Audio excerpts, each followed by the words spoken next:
மக்களுக்கு நல்ல ஆட்சி கொடுக்கணும்னா அது அனைத்து இந்திய அண்ணா திராவிட முன்னேற்ற கழகத்தால் தான் கொடுக்க முடியும்.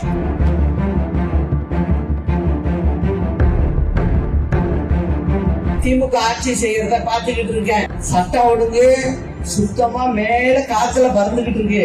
அரசாங்கத்தை பத்தி கொஞ்சம் தெரிஞ்சுக்கணும். முதல்ல ஒண்ணுமே தெரியாம இந்த காலத்துல அரசாங்கத்தை எல்லாம் நடத்த முடியாது. மக்களுக்கு நல்ல ஆட்சி கொடுக்கணும்னா அது அனைத்து இந்திய அண்ணா திராவிட முன்னேற்ற கழகத்தால் தான் கொடுக்க முடியும். அது மட்டும் இல்ல, நல்ல தலைமை இருந்தால்தான் கொடுக்க முடியும். நம்ம ரெண்டு தலைவர்களுக்குமே பாத்தீங்கன்னா மக்கள் பக்கமா தான் போவாங்க. முதலாளிய பக்கம் தலை வச்சு படுக்கிற பழக்கமே நமக்கு இல்ல. மக்களுக்கு நல்ல ஆட்சி கொடுக்கணும்னா அது அனைத்து இந்திய அண்ணா திராவிட முன்னேற்ற கழகத்தால் தான் கொடுக்க முடியும்.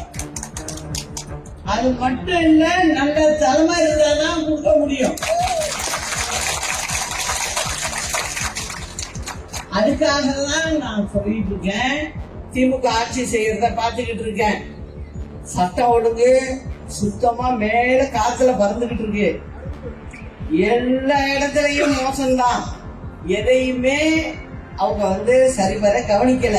அதுக்கு முக்கிய காரணம் அரசாங்கத்தை பத்தி கொஞ்சம் தெரிஞ்சுக்கணும். முதல்ல ஒண்ணுமே தெரியாம இந்த காலத்துல அரசாங்கத்தை எல்லாம் நடத்த முடியாது. நீங்க டிவியில வேணா நீங்க விளம்பரம் கொடுத்துக்கிட்டு மக்களை ஏமாத்த பார்க்கலாம். எனக்கு தெரிஞ்சு இனிமே தமிழ்நாட்டு மக்கள் ஏமாற மாட்டாங்கன்னு நினைக்கிறேன். ஏன்னா ரேஷன் கடைக்கு போனா பிரச்சனை.